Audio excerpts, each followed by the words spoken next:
2-3 రోజుల్లో పవన్ కళ్యాణ్ గారు కూడా కలవబోతున్నాం. ఆయనతో మాట్లాడిన తర్వాత తిరుపతిలో జనసేన పార్టీ అభ్యర్థి ఎలా గెలిపించుకోవాలో, ఏం చేయాలో, ఎలా చేయాలో ఇక్కడున్న వార్డు మెంబర్లు, వార్డు ప్రెసిడెంట్లు, జిల్లా అధ్యక్షులు అందరితో కూర్చొని మాట్లాడి పార్టీని ముందుకు తీసుకెళ్తాం. దయచేసి అభ్యర్థి కానీ, అభ్యర్థి తరపున ఉన్న బంధువులు కానీ, అభ్యర్థి దగ్గర ఉన్న కొంతమంది సంస్థలో ఉన్న బ్రోకర్లు కానీ వాళ్ళ ట్రాప్లో పడి దయచేసి తిరుపతిలో జనసేనలో గందరగోళం క్రియేట్ చేయకండి. ఇప్పుడే జనసేన టీడీపీలో గందరగోళం వచ్చేసింది. ఎవరు ఒకరు ఆయన క్యాండిడేట్ అంటాడు, ఒకరు ఆయన క్యాండిడేట్ మారిపోయినా అంటాడు, ఒకరు ఆయన క్యాండిడేట్ కాదంటారు. చాలా అయోమయంలో ఉన్నాం. దయచేసి అందరం పవన్ కళ్యాణ్ గారు ఆశయాలకు పనిచేద్దాం. ఎవరు ట్రాప్లో పడకండి. మనం అందరం కూడా పవన్ కళ్యాణ్ గారు పనిచేస్తాం. జనసేన జెండా తిరుపతిలో ఎగరేస్తాం. మనల్ని ఎవడు ఏం చేయాలని చూసినాడు భయపడే ప్రసక్తే లేదు. పోలీస్ వ్యవస్థ కూడా చెప్తున్నాం, మీరు కూడా ఎలక్షన్ కోడ్ వచ్చింది, మీరు కూడా సహకరించాల్సిన అవసరం ఉంది. ఫోన్లు చేసి మీరు కూడా మా కార్యకర్తలు చాలామంది బెదిరిస్తున్నారు ఈ మధ్యకాలంలో. రేపు రాబోయేది మా కూటమి, ఎవరిని వదిలే ప్రసక్తేలే. ప్రతి ఒక్కరు పేరు రాసుకుందాం, చూసుకుందాం. తిరుపతిలో జనసేన జెండా ఎగరేసుకు పనిచేద్దాం. చివరిగా అందరికీ ధన్యవాదాలు తెలియజేస్తూ, తిరుపతిలో జనసేన పార్టీని కొట్టే మొగోడు లేడని చెప్పి కూడా మేము చూపిస్తాం. రాష్ట్రంలో గ్రేటర్ రాయలసీమలో 73 సీట్లు తీసుకున్న ఏకైక సీటు 60 నుంచి 70,000 మెజార్టీతో గెలిపించే బాధ్యత మనకున్నప్పుడు, అభ్యర్థి కూడా గెలవాలని కోరుకున్నప్పుడు, గెలిపించాలని మాకు కోరుకుంది, గెలవాలని ఆయనకి కోరుకున్నప్పుడు అందరితో కలిసిమెలిసి కార్యకర్తలతో, పార్టీ కేడర్తో, వీర మహిళలతో కలిసి వెళితే తిరుపతిలో జనసేన జెండా ఎగరేస్తాం అని చెప్పి కూడా మనస్ఫూర్తిగా తెలియజేస్తున్నాం. అభ్యర్థి మా వెనక లేడనిపిస్తుంది అంతే. ఇప్పుడు నాకైతే జనసేన మేమంతా పవన్ కళ్యాణ్ గారి ఆదేశాల కోసం వెయిట్ చేస్తున్నాం. పవన్ కళ్యాణ్ గారు మాతో మాట్లాడిన వెంటనే మేము అభ్యర్థితో కలిసి పనిచేస్తాం. ఎందుకంటే ఆయన వైసీపీ నుంచి వచ్చాడు, ఆయనకి ఇంకా జనసేన ఫ్లేవర్ తెలిసినట్లేదు, ఇంకా ఆయన వైసీపీ ఫ్లేవర్లో ఉన్నాడు. జన సైనికులు చాలా హార్డ్ కోర్గా పనిచేస్తాం. మేమేం ఆశించాం, కావాలంటే మా డబ్బులే మేము పెట్టి పనిచేస్తాం పార్టీకి. కాబట్టి ఆయనకి సమయం పడుతుంది. ఎందుకంటే ఆయన వేరే ట్రాన్స్లోకి వచ్చినాడు కాబట్టి ఆ ట్రాన్స్ సెట్ చేయడానికి మేము ప్రయత్నిస్తున్నాం. ఆయన సెట్ అయితే ఖచ్చితంగా ఆయన సహకరిస్తాం. అభ్యర్థి అయితే జనసేన అభ్యర్థి మేము అనుకుంటున్నాం. చాలామందికి మా వాళ్ళకి తెలియంది చెప్తున్నాం కదా. ఆయన వైసీపీలో ఎమ్మెల్యే, ఇంకా ఆయన వైసీపీ ఎమ్మెల్యే ఉన్నాడు. ఇంకా జనసేనకు పూర్తిగా ఫ్లేవర్కి రాలేదు. మా అధ్యక్షుడు పాపం చాలా కసరత్తు చేస్తున్నాడు. జిల్లా అధ్యక్షుడు ఆయన పార్టీ బలోపేతం చేయాలని చూస్తున్నాడు, లేకపోతే సైడ్ ట్రాక్ వెళ్ళాలని చూస్తున్నాడు తెలీదు. ఒకటే చెప్తున్నాం, మేము జిల్లా అధ్యక్షుడు గౌరవం మేము ఇస్తాం. ఆయన కూడా కలిసి వస్తే పార్టీ బలోపేతంగా ఉంటుంది. లేదా ఆయన సీట్ రాలేదని బాధలో ఆయన ఏమైనా వేరేం చేస్తాడో మాకే తెలీదు. మేమంతా ఆశించి సీట్, నేను ఆశించిన, జిల్లా అధ్యక్షుడు ఆశించినాడు, అందరూ ఆశించినాడు. ఇప్పుడు తెలుగుదేశంలో కూడా విజయ్ కుమార్ ఆశించినాడు, జయబన్ ఆశించినాడు, సుగుణం ఆశించింది. అన్ని పార్టీలో అందరూ ఆశిస్తారు. ఆశించిన సీట్ రాలేదు కదా, ఆయనకు వచ్చింది అదృష్టం, వరమే కొట్టింది.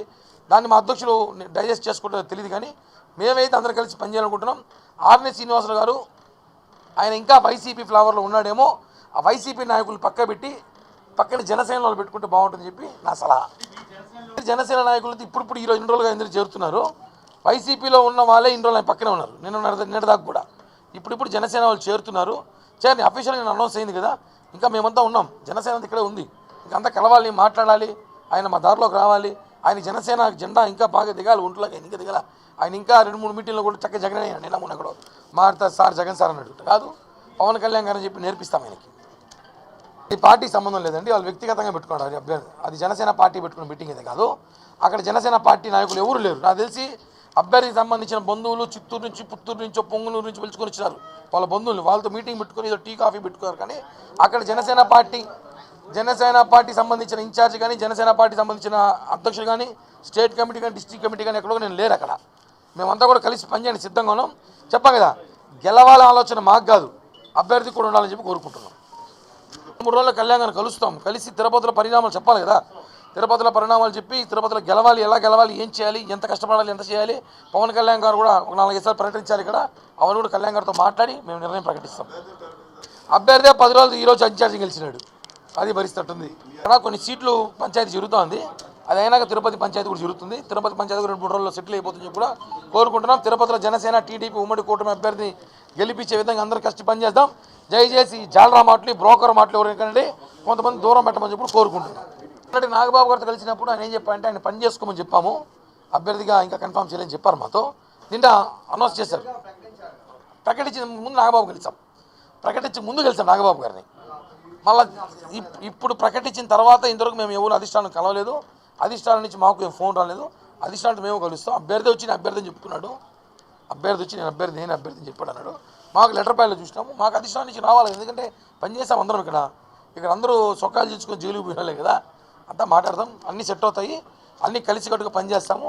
ఈ మీటింగ్ సమావేశం ఏమంటే వార్డు అధ్యక్షులు కన్ఫ్యూషన్లో, కొంతమంది నాయకులు కన్ఫ్యూషన్లో ఉన్నారు. ఎవరు కన్ఫ్యూషన్ కాకండి, అందరూ పవన్ కళ్యాణ్ గారి మనుషులు మనం అందరం చెప్పడానికి ఈ మీటింగ్ ఏర్పాటు చేస్తాం. Thank you. జై హింద్, జై జనసేన. సార్, రాజకీయ వ్యూహంలో ఏమైనా జరగచ్చు. ఇప్పుడు రాజకీయ వ్యూహంలో ఏమైనా జరగచ్చు. ఎందుకంటే వైసీపీలో ఉండే వాళ్ళు కూడా టీడీపీలో సీట్లు ఇచ్చారు. నిన్న మొన్న టీడీపీలో కూడా వాళ్ళకి ఇచ్చారు. గెలిచే గుర్రానికి ఇవ్వాలన్న ఆలోచనతో ఇచ్చారనుకుని ఒక ఆలోచన. కానీ ఫైనల్గా పవన్ కళ్యాణ్ గారు ఏ నిర్ణయం తీసుకుని కట్టుబడాల్సిన బాధ్యత మాకుంది. కాబట్టి కళ్యాణ్ గారు తీసుకున్న నిర్ణయాన్ని మేము వ్యతిరేకించలేము కదా. ఇచ్చారు, ఇద్దరికో ముగ్గురికో ఇచ్చారు వచ్చిన వాళ్ళకి. అది ఏ వ్యూహమో దాంట్లో కూడా ఇప్పుడు ఈ అభ్యర్థి కూడా ప్రజారాజ్యంలో పనిచేసిన వాళ్ళే, డైరెక్ట్ వచ్చిన వ్యక్తే కాదు, ప్రజారాజ్యంలో అంత పనిచేసినాడు కాబట్టి ఆయన స్వాగతం ఇచ్చుంటారు. ఇవన్నీ రాజకీయ వ్యూహంలో భాగంగా జగన్మోహన్ రెడ్డి దించడానికి ఈ ప్రభుత్వంలో సుభిక్షమైన రాష్ట్ర పరిపాలన రావాలి కాబట్టి కొన్ని వ్యూహాలు వేసినప్పుడు కొన్ని తప్పవు, దాన్ని అడ్జస్ట్ చేసుకోవాల్సి ప్రజలు కోరుకుంటున్నారు. చెప్పారు, వెళ్తాం, చూద్దాం, మాట్లాడుకుని వస్తాం. ఇప్పుడే కాల్ మెసేజ్ పెట్టారు, పండగ మెసేజ్ పెట్టారు, ఏం సబ్జెక్ట్ కనుక్కొని వస్తామండి, కనుక్కొని చెప్తాం రావాలి. ఎందుకంటే నేను చెప్పాను కదా, అభ్యర్థి ఇప్పుడే వచ్చాడు, ఆయన ఇప్పుడే జనసేనలోకి వచ్చాడు, ఆయన మాకు అనిపించి జనసేనలోకి వచ్చాడు, మాట్లాడాడు, మా ఇంటికి వచ్చాడు, మాట్లాడాడు, మనం కలిసి పనిచేయాలన్నాడు. నేను కూడా చెప్పా పవన్ కళ్యాణ్ గారితో ఒకసారి మేము కనుక్కోవాలి, ఎందుకంటే మాకు భరోసా రావాలి. రేపటి ఎవరికైనా ఏమైనా ఇబ్బంది జరిగితే మాకు భరోసా పవన్ కళ్యాణ్ గారే, అభ్యర్థితో మాకు పని లేదు. అభ్యర్థులు వస్తాంటారు పోతాంటారు టూరిజం లాగా, మాకు నాయకుడు పవన్ కళ్యాణ్ గారు. ఇక్కడ మాకు ఏం జరిగినా నిలబడేది ఆయన. కాబట్టి ఒకసారి ఆయన భరోసా తీసుకుందాం, కలిసాక ఆయన కలుస్తాను.